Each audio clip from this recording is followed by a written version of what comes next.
نحمده ونصلي ونسلم على رسوله الكريم أما بعد فأعوذ بالله من الشيطان الرجيم بسم الله الرحمن الرحيم اقرأ باسم ربك الذي خلق صدق الله العظيم مولاي صل وسلم دائما ابدا على حبيبك خير الخلق كلهم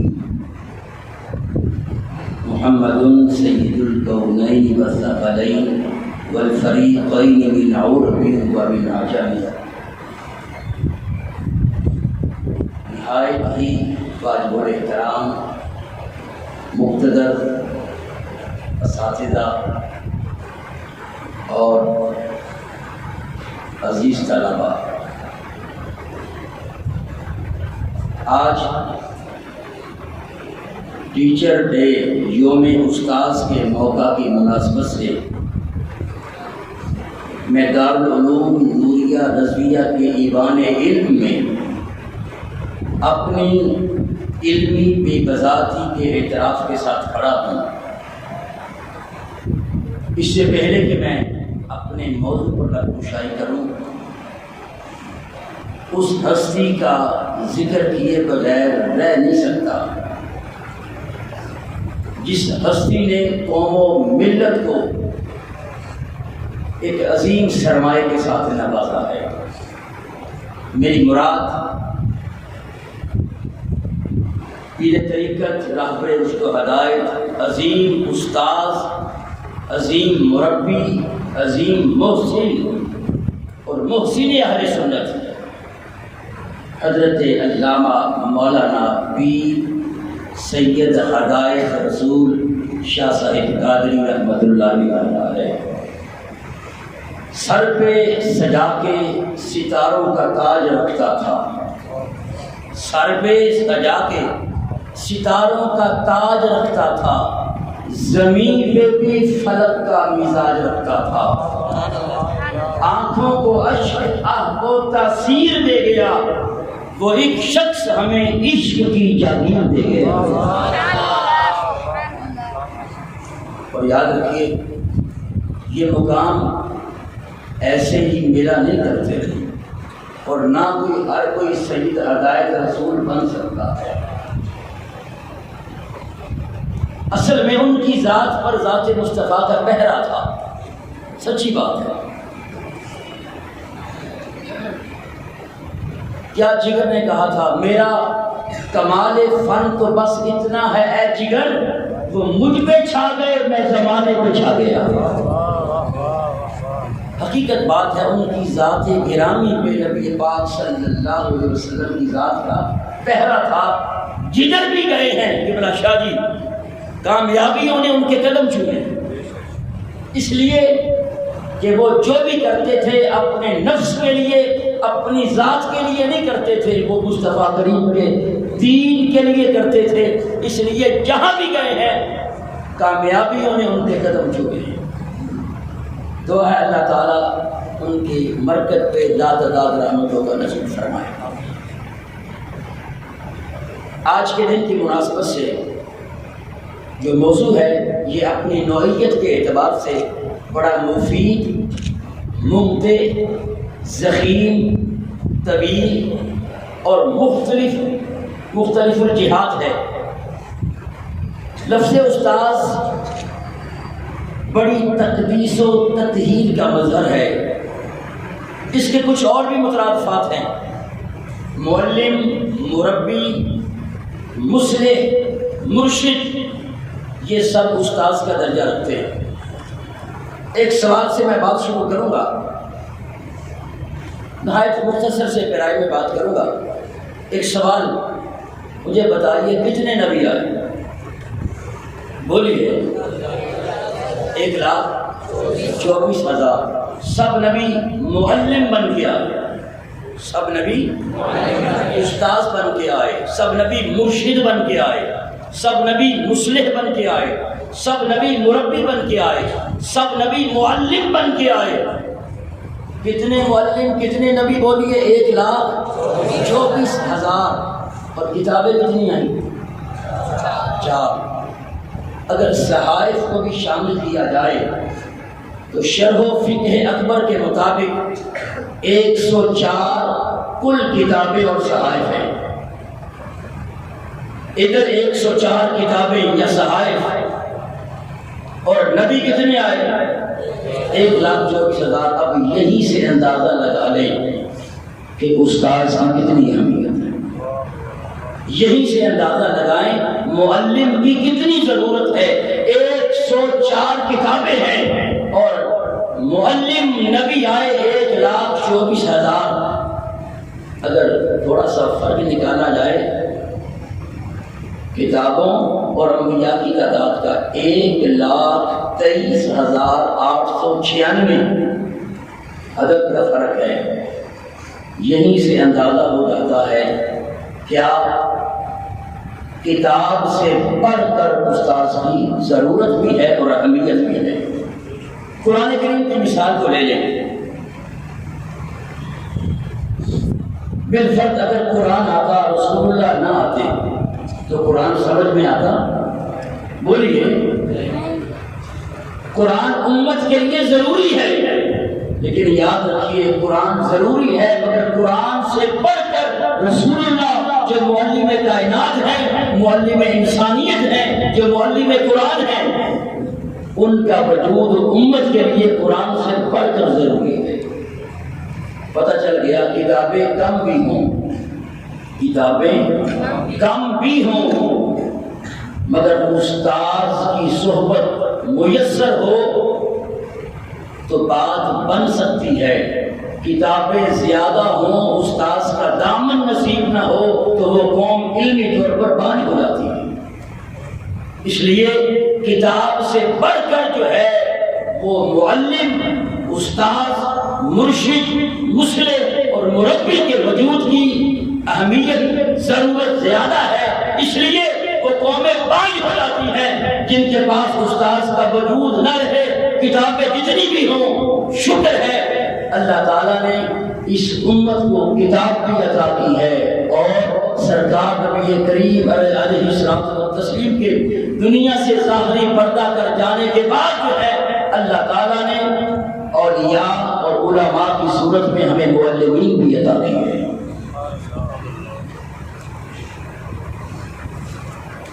ایک بار دنیا کا فاتح سکندر، بات ہے استاذ کی اہمیت. ایک بار سکندر اپنے استاذ ارسطو کے ساتھ سفر میں تھا. جنگل میں جا رہے تھے. راستے میں ایک برساتی نالا آیا جو پانی سے بھرا ہوا تھا. بڑی گہرائی تھی، بڑی اس کی چوڑائی تھی. سکندر اپنے استاد ارسطو سے کہنے لگا استاد جی پہلے برساتی نالا جو ہے میں کراس کروں گا اس لیے کہ اگر نقصان ہونا ہے مجھے ہو کہ بلا استاد گرامی آپ کو نقصان ہے. ارسطو کہنے لگے نہیں سکندر پہلے میں جاؤں گا، میں بھرا ہوں، میرا حق بنتا. سکندر کہنے لگا استاد جی نہیں آپ نہیں جائیں گے. حتیٰ کہ سکندر نے اصرار کیا اور اپنے استاد گرامی ارسطو کو منوا دیا. اب سکندر نے اس میں چھلانگ لگائی، بڑا گہرا تھا. ان کا خیال تھا اس میں کوئی سانپ ہو، کوئی ایسی چیز موذی ہو ڈس لے، نقصان مجھے ہوگا، استاد گرامی کو نقصان نہیں ہوگا. جب وہ بخیر و عافیت اس برساتی نالے کو عبور کر کے کراس کر کے دوسری طرف چلے گئے. اب ارسطو جو سکندر کے استاد ہیں انہوں نے بھی عبور کیا. جب عبور کر چکے تو ارسطو کہنے لگا سکندر سے آج تم نے اچھا نہیں کیا، میری بات نہیں مانی. تو سکندر کے الفاظ سنیے. سکندر کہتا ہے استاد جی اگر مجھے کچھ ہو جاتا، سکندر مر بھی جاتا تو آپ ہزاروں سکندر پیدا کر سکتے تھے. اگر ارسطو کو کچھ ہو سکتا، اگر ارسطو کو کچھ ہو جاتا تو پھر کیا ہے، کوئی بھی سکندر پیدا نہ ہوتا۔ تو میں نے چاہا میں جان دے دوں، میں مر جاؤں، کوئی پرواہ نہیں ہے، اس لیے کہ امت کے پاس ارسطو تو رہے، وہ کئی سکندر پیدا کر سکتا۔ استاذ کی اہمیت۔ جنگ عظیم دوم میں ہٹلر سے پوچھا گیا کہ مسلسل جنگ کے نتیجے میں ہمارے قیمتی لوگ مر رہے ہیں، کیا کیا جائے؟ تو ہٹلر نے کہا تھا اگر ہو سکے تو اپنے اساتذہ کو کسی محفوظ جگہ پہ پہنچا دو، اس لیے اگر اساتذہ بچ گئے، محفوظ رہ گئے، تو یہ قیمتی لوگ پھر پیدا ہو جائیں گے۔ اشفاق احمد بڑا مشہور نام ہے اردو ادب کا، وہ لکھتے ہیں برطانیہ میں ٹریفک قوانین کی خلاف ورزی کے سبب مجھ پر جرمانہ عائد کیا گیا، میں مصروفیات کی وجہ سے چالان جمع نہ کروا سکا، تو مجھے کورٹ میں، عدالت میں پیش ہونا پڑا۔ کمرہ عدالت میں جب جج نے مجھ سے سوال کیا آپ نے اپنا چالان ٹائم پر جمع کیوں نہیں کروایا، تو اشفاق احمد صاحب لکھتے ہیں میں نے کہا میں تو پروفیسر ہوں، استاذ ہوں، اکثر مصروف رہتا ہوں، اس لیے تاخیر ہو گئی۔ تو جج جو ہے کرسی عدالت سے اٹھ کر کھڑا ہو گیا اور اس کے الفاظ تھے the teacher is in the court، کہ استاد کمرہ عدالت میں، سب لوگ کھڑے ہو گئے۔ اشفاق کہتا ہے اسی دن میں نے اس قوم کی ترقی کا راز سمجھ لیا تھا۔ استاذ کا احترام، استاذ کا ادب، بس کسی بھی قوم کے علم و فن، تہذیب، ادب کے بقا کی ضمانت جو ہے یہ اساتذہ کے وجود کے ساتھ ہے، اور یہ پیغمبرانہ منصب ہے۔ بس استاذ اپنے معاشرے کا سب سے قیمتی فرد ہوتا ہے۔ اور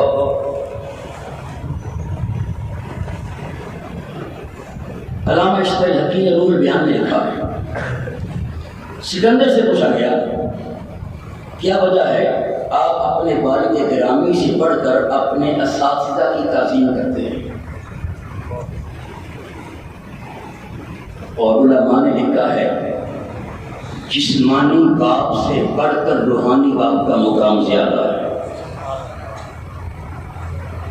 سکندر سے پوچھا گیا کیا وجہ ہے آپ اپنے والد گرامی سے بڑھ کر استاذ کی تعظیم زیادہ کرتے ہیں؟ تو سکندر نے جواب دیا میرا والد مجھے آسمان سے زمین کی طرف لے کے آیا ہے، اور میرے استاذ نے مجھے زمین سے اٹھا کر پھر آسمان تک پہنچا دیا۔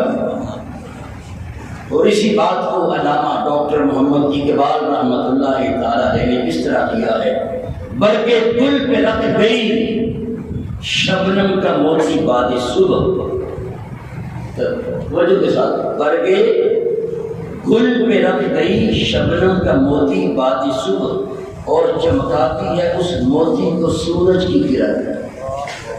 آپ رات کی تاریکی میں جب کسی بھی پودے کی پتی پر، پھول کی پتیوں پر شبنم کا قطرہ گرتا ہے تو وہ بے رنگ و بے نور ہوتا ہے، اس میں چمک نہیں ہوتی، رات کی تاریکی میں اسے کوئی دیکھ بھی نہیں سکتا۔ اقبال کہتے ہیں برقے گل پہ رکھ گئی شبنم کا موتی باد صبح، کہ رات کی تاریکی میں جو شبنم کا قطرہ گرتا ہے وہ بے رنگ و بے نور ہوتا ہے، پھر صبح جب ہوتی ہے تو سورج کی کرن جب اس پہ پڑتی ہے پھر شبنم کا جو قطرہ ہے وہ رنگ و نور کے ساتھ چمکتا ہے۔ اسی طرح والدین اپنے بچوں کو صرف عالم ارواح سے زمین پر لانے کا سبب بنتے ہیں، یہ استاذ کی ذات گرامی ہوتی ہے جو اسے علم کے رنگ و نور سمجھ کر آفتاب بناتی تھی۔ اللہ اکبر۔ اب تھوڑے سے اساتذہ کے آداب دیکھیے۔ حضرت موسیٰ اور حضرت خضر علیہ السلام کا واقعہ آپ نے سنا. صرف ایک کو استدلال قرآن سے پیش کروں گا. جب حضرت موسیٰ علیہ نبی جناب علیہ الصلوۃ والتسلیم توجہ سے سنیے، حضرت خضر علیہ السلام کے پاس علم لدنی علم سیکھنے کے لیے جاتے ہیں تو ان کا پہلا جملہ کیا ہوتا ہے؟ حضرت موسیٰ علیہ السلام کا. موسیٰ علیہ السلام حضرت خضر علیہ السلام کے پاس علم سیکھنے گئے اور جا کے عرض کیا قال له موسیٰ. موسیٰ علیہ السلام نے حضرت خضر علیہ السلام سے کہا هل اتبعک، کیا میں آپ کی اتباع کروں؟ توجہ کے ساتھ لفظوں پہ غور کیجیے. هل اتبعک، کیا میں آپ کی بولیے اتباع کروں؟ الا ان، اس بات پر کہ تعلمنی، آپ مجھے علم سکھائیں، مما، اس میں سے، علمت رشدا، جو رشد و ہدایت کا آپ کو علم دیا گیا. اب موسیٰ علیہ السلام حضرت خضر علیہ السلام سے علم سیکھنے گئے اور آپ نے علم سیکھنے کی بات بعد میں کی ہے، تابع فرمانے کی بات پہلے کی ہے. اب دوبارہ آیت پڑھنے لگا ہوں. هل اتبعک علی ان تعلمنی، کیا میں آپ کی پیروی کروں؟ کیا میں آپ کی اتباع کروں؟ کیا میں آپ کے تابع بن جاؤں اس بات پر کہ آپ مجھے علم دیں؟ اس آیت کے نیچے مفسرین نے لکھا ہے علم کی بات، علم سیکھنے کی بات حضرت موسیٰ علیہ السلام نے بعد میں کی ہے اور استاذ کی تابعداری، استاذ کی اتباع کی بات پہلے کی ہے. تو ضروری ہے طالب علم کے لیے کہ پہلے استاذ کا تابع بن جائے، پہلے استاذ کی اتباع کرے. اور اتباع کے لیے پھر دو چیزیں لازمی ہیں، ایک محبت اور ایک خدمت. محبت کے بغیر اتباع نہیں ہوتی، خدمت کے بغیر اتباع نہیں ہوتی. تو پتہ چل گیا استاد شاگرد کے لیے ضروری ہے کہ جہاں علم سیکھے اپنے آپ کو استاد کی ذات کے تابع کر دے، استاد کا تابع بن جائے. اور اتباع کے لیے محبت بھی شرط ہے، خدمت بھی شرط ہے. یعنی علم کے حصول میں استاد کی محبت اس درجہ طالب علم کے دل میں جاگزی ہو کہ وہ استاد کا جو ہے وہ تابع دار بن جائے، استاد کی اتباع کرنے والا بن جائے. جب تک استاد کا تابع نہیں بنے گا علم حاصل نہیں کر سکتا. اور پھر دیکھیے ذرا بڑا باریک سا نکتہ ہے، اس کے بعد بات ختم کرتا ہوں.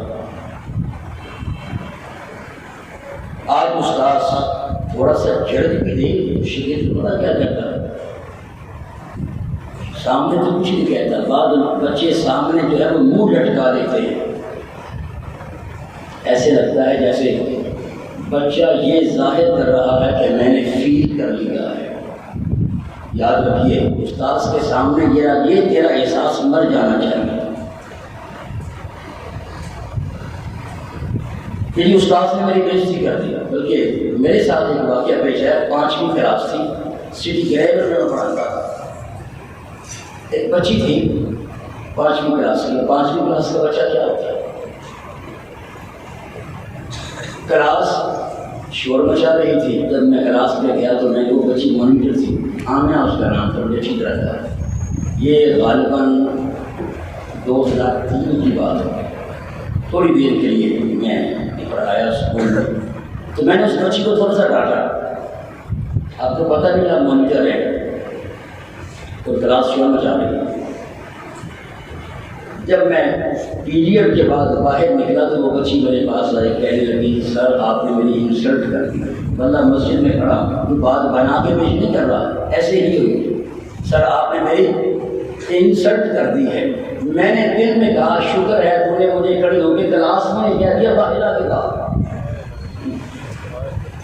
آج کل کا جو ماحول بن گیا.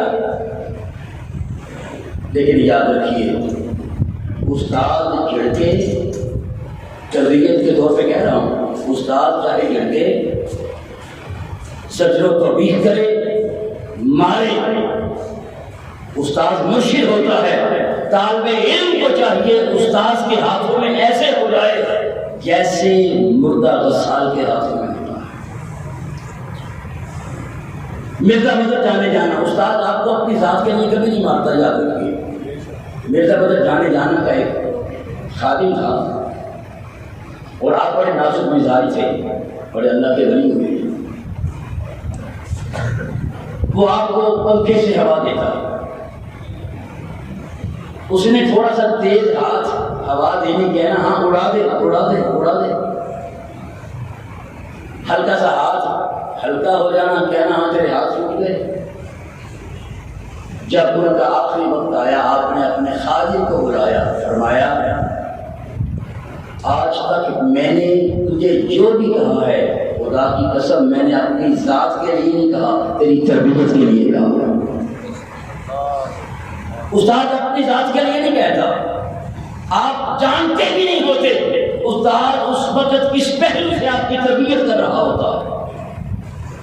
اور اسلام نے بھی یاد رکھیے استاذ کو اس بات کی اجازت دی ہے، استاذ مار بھی سکتا ہے، جھڑک بھی سکتا ہے۔ نبی پاک کی حدیث پاک ہے، اپنی اولاد سے عصا نہ ہٹانا، اپنی اولاد سے ڈنڈا نہ ہٹانا۔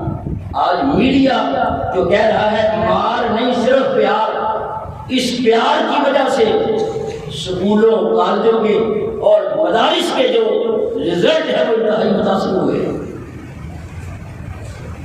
اور حدیث پاک آپ نے وہ سنی ہے، بچہ جب 7 سال کا ہو جائے تو اسے نماز کا حکم دو، 10 سال کا ہو جائے نماز نہ پڑھے تو اسے فَاضْرِبُوهُ کا بدل مارو۔ اب جو کہتے ہیں کہ مار کا اسلام میں تصور ہی نہیں ہے، اب قرآن کی بات کرنے لگا، اس کے بعد میری بات ختم ہے۔ حضرت موسیٰ اور حضرت خضر علیہ السلام جب دونوں چلے گئے، پورا واقعہ نہیں بیان کرتا، صرف استاذ کی زجر و توبیخ پر قرآن سے استدلال پیش کرنے لگا۔ حتیٰ کہ جب دونوں کشتی میں سوار ہو گئے، خضر علیہ السلام نے کشتی کے ایک تختے کو توڑ دیا، تو حضرت موسیٰ علیہ نبینا وعلیہ الصلوۃ والتسلیم نے کہا اے خضر آپ نے اس کو اس لیے توڑا ہے کہ کشتی والے ڈوب جائیں، آپ نے بہت خطرناک کام کیا ہے۔ تو خضر علیہ السلام نے یہاں کیا کہا تھا، قرآن کے لفظوں پہ غور کرنا ہے توجہ کے ساتھ۔ قال حضرت خضر علیہ السلام نے کہا الم اقل، کیا میں نے تمہیں کہا نہ تھا انک لن تستطیع معی صبرا، کہ تو میرے ساتھ نہیں رہ سکتا۔ پھر دوبارہ لفظ بولوں گا، قال الم اقل انک، کیا میں نے نہ کہا تھا کہ تو میرے ساتھ رہ نہیں سکتا۔ پھر آگے چلے، حضرت خضر علیہ السلام نے ایک بچے کو مار دیا، تو حضرت موسیٰ پھر بول اٹھے آپ نے ایک بے قصور جان کو مارا ہے اور آپ نے یہ جو کام کیا ہے وہ معیوب ہے۔ تو خضر علیہ السلام بولے توجہ کے ساتھ، لفظ وہی ہے، صرف ایک لفظ کا اس میں اضافہ ہے، قال الم اقل لک، کیا میں نے تجھے نہ کہا تھا انک لن تستطیع معی صبرا، کہ تو میرے ساتھ نہیں رہ سکتا۔ پہلی بار خضر علیہ السلام نے کہا ہے الم اقل انک، اس میں لا کا نہیں ہے، الم اقل انک، کیا میں نے نہ کہا تھا کہ آپ میرے ساتھ رہ نہیں سکتے۔ جب پھر بچے کو قتل کیا موسیٰ علیہ السلام بولے، اب خضر علیہ السلام کہہ رہے ہیں الم اقل لک انک، کیا میں نے تجھے نہ کہا تھا۔ اس آیت کے نیچے تفاصیل اٹھا کے دیکھیے، لکا جو ہے یہ یہاں جو ہے یہ تنبیہ، تاکید اور زجر کے لیے آیا ہے۔ اس کی میں اردو میں مثال دیتا ہوں، میں کسی شاگرد کو یا آپ میں سے کسی کے کہوں کہ کل سبق یاد کر کے آنا ہے. ایک بچے کو میں کہوں کل سبق یاد کر کے آنا ہے، اور میں ایسے کہوں میں تم سے کہہ رہا ہوں کل سبق یاد کر کے آنا ہے. جو میں کہوں میں تم سے کہہ رہا ہوں سبق یاد کر کے آنا ہے، یہ کیا ہے؟ یہ تاکید ہے. اس میں زجر بھی ہے، توبیخ بھی ہے، تنبیہ بھی ہے. تو حضرت خضر علیہ السلام نے موسیٰ علیہ السلام کو پہلے کہا الم اقل انکا، میں نے نہ کہا تھا کہ آپ میرے ساتھ رہ نہیں سکتے. اور پھر بعد میں کیا تھا؟ قال الم اقل لکا، میں تمہیں کہتا ہوں، میں نے تمہیں نہ کہا تھا کہ تم میرے ساتھ نہیں رہ سکتے. مفسرین میں لکا کے نیچے لکھا ہے اس آیت کے نیچے کہ حضرت خضر علیہ السلام نے موسیٰ علیہ السلام کو تاکید کی، تنبیہ کی ہے.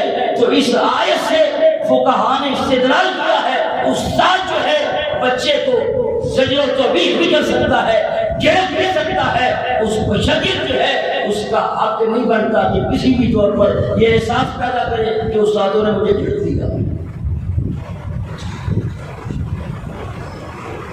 استاذ کا بڑا مقام ہے، استاذ کا ادب، جس میں جو یہ بات مفقود ہو چکی ہے. اللہ کا شکر ہے، یہ دین کی برکت ہے، یہ اساتذہ کی تربیت ہے کہ مدارس میں بہت حد تک پھر بھی یہ ماحول باقی ہے. استاد جا رہا ہو شاگرد کھڑے ہو جاتے ہیں، ایک طرف ہو جاتے ہیں، سلام لیتے ہیں. مجھے بتاؤ کالجوں پروفیسروں کو کوئی پوچھتا ہے بولیں گے؟ حضرت امام شافعی کہتے ہیں میں امام مالک کے سامنے کتاب کا صفحہ بھی آہستہ پلٹتا کہ ان کو آواز سنائی نہ دے. کتاب کا صفحہ بھی آہستہ پلٹتا. اور امام ربیع جو امام شافعی کے شاگرد ہیں وہ فرماتے ہیں مجھے امام شافعی کے سامنے پانی پینے کی بھی جرت نہیں ہوتی تھی. اب اس کا مطلب یہ نہیں ہے اب آپ نے استاذ کے سامنے پانی پینا چھوڑ دینا، نہیں. اندر سے باطن سے ایک جذبہ ادب ابھرے، استاذ کی وجاہت، عظمت، اس کی جلالت علمی کا احساس باطن میں پیدا ہو جائے، پھر آپ چھوڑ دیں تو پھر بات بنتی ہے. حضرت ابو عبیدہ رضی اللہ، میں نے یہ بات سورہ حجرات سے سیکھی ہے. ختام نصف کے طور پر آخر میں عرض کروں گا اساتذہ کو مخاطب کر کے تیری حیات کا ہر لمحہ شادماں گزرے، تیری حیات کا ہر لمحہ شادماں گزرے. بہار سجدہ کرے تو جہاں جہاں گزرے، خدا نصیب کرے تجھ کو دائمی خوشیاں، تو سرخ رو رہے جب کوئی امتحان گزرے. یہ کامیابیاں یہ آپ کا وجدان ہونا چاہیے. یہ کامیابیاں عزت یہ نام تم سے ہے، خدا نے جو بھی دیا ہے وہ مقام تم سے ہے. آئیے یہ تحیہ کر لیں کہ علم حاصل کرنے کے بعد بھی استاذ کا دامن بولیے اللہ جب آپ کو کیجیے چھوڑنا. استاذ سے رابطہ کبھی منقطع نہیں کر. حضرت امام ابو یوسف اپنا حلقہ درس امام اعظم کی اجازت کے بغیر علیحدہ لگا کے بیٹھ گئے تھے. تو امام اعظم نے کسی سائل کو بھیجا تھا، وہ دو بھی بڑا سوال کر پڑے. تو امام ابو یوسف جو ہیں امام اعظم کی بارگاہ میں آتے ہیں اور عرض کرتے ہیں حضور جب تک آپ ہیں ابو یوسف اپنا حلقہ علم علیحدہ بھی لگائے گا نہیں. یاد رکھیے اپنی بقیہ زندگی میں آپ کا ذاتی معاملہ ہو یا تعلیمی معاملہ ہو، اپنے استاذ گرامی کے مشورے ان کے اشارے کے بغیر کبھی بھی نہیں چلتے. آج بھی ہم جو ہیں میرے جو اساتذہ موجود ہیں میرا آج بھی ان کے ساتھ رابطہ ہے، ہر طریقے سے رابطہ ہے، ہر بات کو شیئر کرتے ہیں. استاذ ہوتا ہے، پیغمبرانہ منصب ہے. یہی آج دعوت غور و فکر بیٹا آپ کو دے رہا ہوں کہ استاذ مرشد ہے، اور مرشد کے بارے میں صوفیاء نے لکھا ہے کہ استاذ کے ہاتھ میں ایسے ہوتا ہے جیسے کہ مردہ رسال کے ہاتھوں میں ہوتا ہے، استاذ کو پتہ ہوتا ہے بچے کی کس انداز میں تربیت کرنی ہے، کہاں سے اس کو کدھر موڑنا ہے اور کہاں لے کے جانا ہے۔ آئیے آج کے دن کی مناسبت سے یہ دل میں تہیہ کر لیں کہ ہماری زندگی کا سب سے بڑا قیمتی سرمایہ جو ہے وہ ہماری سانسیں نہیں ہیں، ہمارا بولیے استاد ہے۔ دعا کریں کہ اللہ تعالیٰ یہی جو ہے جذبہ ہم میں پیدا فرما دے۔ اسی پہ اکتفا کرتا ہوں۔